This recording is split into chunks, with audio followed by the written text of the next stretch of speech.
जालना जिल्ह्यातील सर्व फळबाग उत्पादक शेतकऱ्यांना हेक्टरी 2 लाख रुपये अनुदान द्या।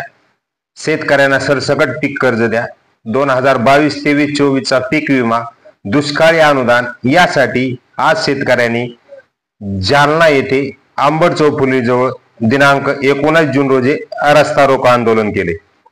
जालना येथे शेतकऱ्यांनी नवीन पीक कर्ज मिळावे, 2023-24 चे अनुदान, पीक विमा, जळालेल्या फळबागाचे पंचनामे करून हेक्टरी 2 लाख रुपये नुकसान भरपाई शेतकऱ्यांना द्यावी यासह विविध मागण्यासाठी आज रस्ता रोको आंदोलन करण्यात आले। यावेळी जिल्हाधिकारी यांच्या सोबत नवीन पीक कर्ज, पीक विमा, अनुदानासंदर्भात चर्चाही झाली। आपल्या मागण्या पूर्ण न झाल्यास जिल्ह्यातील विविध ठिकाणी तीव्र आंदोलने करण्यात येतील असा इशारा देखील यावेळी देण्यात आलाय।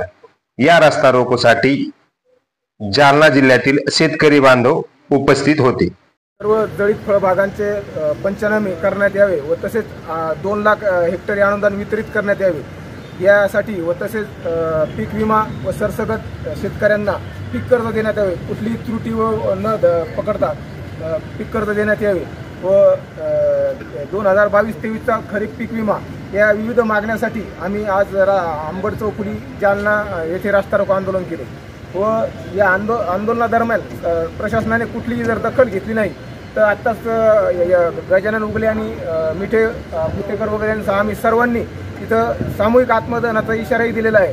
त्यामुळं माझी एक शेतकऱ्यांना एक विनंती आहे, सरकार संवेदनशील नाही, एक वेळेस मान्य केलं तरी हरकत नाही, पण शेतकरी सुद्धा संवेदनशील नाही। माझी एक शेतकऱ्यांना माझी पहिली एक विनंती आहे, हा शेतकरी धर्मासाठी पेटतो, न पेटता पेटतो, जातीसाठी न पेटता पेटतो, पण मातीसाठी पेटून पेटत नाही। त्यामुळे शेतकऱ्यांनी या मातीसाठी